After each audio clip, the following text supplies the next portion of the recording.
Hello dear students, once again welcome back to our channel Gyan lab. हमने आपको physics का paper pattern और weightage बता दिया है। 12th स्टैंडर्ड एचएससी 2023 के बोर्ड्स के लिए बायोलॉजी का वेटेज और पेपर पैटर्न बता दिया है। जब मैं आपको वेटेज बताती हूँ तो उस वक्त मैं आपको बोर्ड्स के साथ साथ वो चैप्टर सीईटी में कितने मार्क्स के लिए आ सकता है उसका भी वेटेज मैं आपको साथ ही साथ में बता देती हूँ, प्लस उसका पेपर पैटर्न भी हम आपको बता देते हैं। अब केमिस्ट्री का भी वेटेज आपको मैंने दे दिया है। आज मैं लेकर आई हूँ आपके लिए केमिस्ट्री का पेपर पैटर्न, फिर इसके बाद मैथ्स का वेटेज, मैथ्स का पेपर पैटर्न बताऊंगी, और उसके बाद हम डिस्कस करेंगे कि बोर्ड्स के लिए आपको कैसे प्रिपरेशन करना चाहिए, अभी आपके पास कितना टाइम बचा है तो उस हिसाब से आपकी स्टडी स्ट्रैटेजी क्या होनी चाहिए।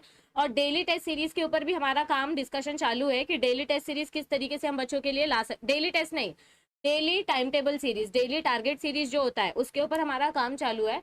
तो वो भी हम देखते हैं कि किस तरीके से हम आपकी हेल्प कर सकते हैं। आज के टॉपिक पे आज की वीडियो छोटी रहेगी, इसमें हम बात करेंगे आपके 2023 में जो केमिस्ट्री का बोर्ड एग्जाम होने वाला है उसका पेपर पैटर्न क्या होगा।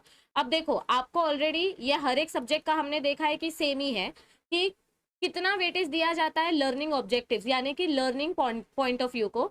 तो आपके नॉलेज के बेसिस पे 29 मार्क्स के क्वेश्चन आते हैं, आपके अंडरस्टैंडिंग के बेसिस पे 41 मार्क्स के क्वेश्चन, और आपका जो दिमाग है मतलब आप उसको कैसे इस्तेमाल करते हो जब आपको क्वेश्चन घुमा फिरा के तोड़ मरोड़ के दिया जाता है तो उसके बेसिस पे टोटल 28 मार्क्स के क्वेश्चन आते हैं। इनमें से हमेशा याद रखो 50% क्वेश्चन टेक्स्ट बुक के होते हैं, 50% क्वेश्चन टेक्स्ट बुक के अंदर जो सॉल्व्ड एग्जांपल्स होते हैं, डेफिनेशन होते हैं, कलरफुल बॉक्सेस होते हैं, डू यू नो वाले, इंटरनेट माय फ्रेंड वाले, कैन यू रिकॉल वाले, वैसे क्वेश्चंस आते हैं। तो हर एक पार्ट पे 50% क्वेश्चन टेक्स्ट बुक से, 50% question in text, 50% question text book से, 50% क्वेश्चन इन टेक्स्ट। कभी भी याद रखो टेक्स्ट बुक के बाहर का कुछ नहीं पूछा जाता। हमेशा जब क्लास में लेक्चर चालू होता है तो अपने कान खुले रखा करो, अपने सारे सेंसेस को खुले रखा करो ताकि आपको सुनाई दे, आपको समझ में आए कि टीचर क्या बोल रही है, कहाँ से क्वेश्चंस आ सकते हैं, किस तरीके से क्वेश्चंस को ट्विस्ट करके लाया जा सकता है। जैसे केमिस्ट्री में वुड्स फिटिंग रिएक्शन जो है ये आपको 11th में भी है, 12th में भी है। अब हो सकता है कि आपको वर्ड्स फिटिंग रिएक्शन एक्सप्लेन करने के लिए ना बोले, लेकिन आपको उसका कैटलिस्ट पूछ लेंगे, या वो कितने टेम्परेचर पे रन होता है, या उसका बाय प्रोडक्ट क्या है, ऐसे आपको तोड़ के क्वेश्चन पूछते हैं। और ये क्वेश्चन ज्यादा करके एप्लीकेशन एंड स्किल्स वाले पार्ट में आता है, ठीक है। आपके डिफिकल्टी लेवल के हिसाब से अगर हम जाएं तो इजी लेवल के क्वेश्चन 29 मार्क्स के होते हैं, टोटल 98 मार्क्स अगर हम काउंट करें तो, यानी ऑप्शंस के साथ। तो इजी लेवल के क्वेश्चन 29 मार्क्स के होते हैं, एवरेज लेवल के 49 मार्क्स के, एंड डिफिकल्ट लेवल के 20 मार्क्स के क्वेश्चन आते हैं। तो अगर आप इजी वाले क्वेश्चन करके जाते हो, जैसे समझो केमिस्ट्री में पार्ट 1 में से आपने ज्यादा न्यूमेरिकल्स नहीं किया है, कोई प्रॉब्लम नहीं है, बिना न्यूमेरिकल्स के भी आप 70 में से 70 स्कोर कर सकते हो। सिर्फ आपकी थ्योरी स्ट्रांग होनी चाहिए। अगर आप न्यूमेरिकल्स ऑप्शन में छोड़ रहे हो तो, न्यूमेरिकल्स ऑप्शन में छोड़ रहे हो तो रिएक्शंस अच्छे से करना पड़ेगा, रिएक्शंस ऑप्शन में छोड़ रहे हो तो न्यूमेरिकल्स अच्छे से करना पड़ेगा। आप दोनों हाथों को घी में नहीं डाल सकते, है ना, आपको एक जगह पे कॉम्प्रोमाइज करना पड़ेगा। उसमें आप ऐसा दिमाग लगा सकते हो कि कौन से चैप्टर का न्यूमेरिकल इजी है आप वो करके जाओ, कौन से चैप्टर के रिएक्शंस बार बार रिपीट हो रहे हैं वो रेपिटेटिव वाले रिएक्शन प्रोसेस करके जाओ। तो अगर अभी से भी आप करना स्टार्ट करोगे तो आपको ज्यादा टाइम नहीं लगना चाहिए, आराम से आपके ये टॉपिक्स कवर हो जाएंगे। तो यहाँ पर देखो, आपका जो एमसीक्यू होता है, मैं बोर्ड्स की बात कर रही हूँ, जो 70 मार्क्स का पेपर आता है विदाउट ऑप्शन, और ऑप्शंस के साथ गिनेंगे तो 98 मार्क्स का। तो एमसीक्यू टोटल 10 आते हैं, बायो, फिजिक्स और केमिस्ट्री में टोटल 10 एमसीक्यू होते हैं 10 मार्क्स के लिए। मैथ्स में 8 एमसीक्यू होते हैं 16 मार्क्स के लिए। एक एमसीक्यू 2 मार्क्स का होता है मैथमेटिक्स के पेपर में, बट फिजिक्स, केमिस्ट्री और बायो में 10 एमसीक्यू आते हैं, एक एमसीक्यू 1 मार्क्स का। और वेरी शॉर्ट आंसर जो क्वेश्चन आता है इसमें एक क्वेश्चन 2 मार्क्स का रहता है, तो ये पार्ट होता है, सॉरी ये भी 1 मार्क्स का ही है, सॉरी ये भी 1 मार्क्स का ही है। टोटल 8 क्वेश्चन आते हैं, तो यहाँ पे आपका हो जाता है 18 मार्क्स। ये 18 मार्क्स जो है इसमें आपको कोई भी ऑप्शन नहीं होता, no option for these 18 marks, आपको ये सारे क्वेश्चन अटेम्प्ट करने पड़ते हैं। ऑप्शंस वाला सिलसिला कहाँ से स्टार्ट होता है, ये आपका सेक्शन ए वाला पार्ट है, ये क्वेश्चन नंबर 3 से आपका सेक्शन बी स्टार्ट होता है, क्वेश्चन नंबर 15 से सेक्शन सी स्टार्ट होता है, और क्वेश्चन नंबर 27 से आपका सेक्शन डी स्टार्ट होता है। तो यहाँ पे आपको ऑप्शंस मिलते हैं, यहाँ पे आपको ऑप्शंस मिलते हैं। 12 क्वेश्चन दिया है, इसमें से 8 अटेम्प्ट करो, 12 दिया है 8 अटेम्प्ट करो, 5 दिया है 3 क्वेश्चन अटेम्प्ट करो। तो इस तरीके से आपका 70 मार्क्स का पेपर आप आराम से अटेम्प्ट कर सकते हैं, ठीक है। प्रैक्टिकल एग्जाम के लिए देखो यहाँ पर क्या इंपॉर्टेंट इंस्ट्रक्शन दिया गया है। Practical details, instructions and marking scheme for examination in chemistry has been given in the practical notebook या जर्नल। आपका जो भी जर्नल है उसमें ऑलरेडी आपको आपके एग्जाम रिलेटेड सारे इंस्ट्रक्शंस दिए हुए हैं। By Maharashtra text book bureau, मतलब जो भी आपका एग्जाम कमिटी है, ठीक है। Use of this practical notebook published by Maharashtra state bureau of text book production and curriculum research by Pune made mandatory by government of Maharashtra. आपको इसी जर्नल में से प्रैक्टिकल पूछा जाएगा, कोई भी पर्सनल या कोई भी बुक के बाहर का या जर्नल के बाहर का प्रैक्टिकल नहीं पूछा जाएगा, ठीक है। जैसे हमने फिजिक्स का प्रैक्टिकल एग्जाम डिटेल में डिस्कस किया था, एक लॉन्ग प्रैक्टिकल आता है, एक शॉर्ट प्रैक्टिकल आता है, एक एक्टिविटी रहती है, जर्नल के मार्क्स होते हैं, वाइवा के मार्क्स होते हैं, वैसे ही आपका केमिस्ट्री और बायो में भी होता है, ठीक है। तो देखो अभी 25 मार्क्स के पेपर तो आपके होने वाले नहीं है, क्योंकि नवंबर ऑलरेडी स्टार्ट हो गया, यूनिट टेस्ट ऑलरेडी खत्म हो चुकी है। फिर भी 25 मार्क्स के टेस्ट का पैटर्न ये है, 1.5 घंटा मिलता है। कुछ कॉलेजेस में अभी तक सेमिस्टर नहीं हुआ है, तो अगर समझो आपका सेमिस्टर बाकी है तो 50 मार्क्स का सेमिस्टर होता है, जिसमें आपको 2.5 घंटे मिलते हैं। देखो कोरोना की वजह से बच्चों को ½ एन आवर एक्स्ट्रा दिया गया था लास्ट ईयर, लेकिन इस साल ऐसा कुछ नहीं होने वाला है। इस साल आपको उतना ही टाइम मिलेगा जितना हर बैच के बच्चों को मिलता आया है। सो 50 मार्क्स के पेपर के लिए आपको क्या क्या करना है, देखो 50 मार्क्स का पेपर का मार्क्स कैसे डिवाइडेड हो जाता है। एमसीक्यू 7 मार्क्स का, क्वेश्चन नंबर 2 7 मार्क्स का, तो यहाँ पे टोटल 14 मार्क्स का आपका ऑब्जेक्टिव्स है। फिर क्वेश्चन नंबर 3 से यानी सेक्शन बी 16 मार्क्स का है, सेक्शन सी 12 मार्क्स का है और सेक्शन डी 8 मार्क्स का है। Is this clear? यहाँ तक समझा? अब बोर्ड्स का पैटर्न डिस्कस करते हैं। ओके तो देखो आपका बोर्ड्स का पैटर्न कैसे होगा। बोर्ड्स का पेपर हमारा कौन सा है, 70 मार्क्स। 70 मार्क्स का पेपर सॉल्व करने के लिए यू विल गेट 3 आवर्स। अब इस 3 आवर्स में आपका जो पेपर है वो 4 सेक्शन में डिवाइड किया जाता है, section A, section B, section C, section D, जिसको हमने ऑलरेडी बहुत बार डिस्कस किया है। आपका जो सेक्शन ए है उसमें 2 क्वेश्चंस होंगे, MCQ question and very short answers, यानी 1 मार्क्स के क्वेश्चन होंगे, ये टोटल होगा आपका 18 मार्क्स का। फिर सेक्शन बी में आपको 12 क्वेश्चंस दिए जाएंगे, जिसमें से आपको सिर्फ 8 क्वेश्चन सॉल्व करने हैं और एक क्वेश्चन का 2 मार्क्स होगा, यानी टोटल 16 मार्क्स का सेक्शन बी होगा। सेक्शन सी में फिर से आपको 12 क्वेश्चंस दिए जाएंगे, जिसमें से आपको 8 क्वेश्चन सॉल्व करना है, यहाँ पर एक क्वेश्चन 3 मार्क्स का होगा, तो 8 क्वेश्चंस के हो जाएंगे 24 मार्क्स। यस, और सेक्शन डी में आपके पास 5 क्वेश्चंस होते हैं, जिसमें से आपको सिर्फ 3 क्वेश्चन अटेम्प्ट करने होते हैं।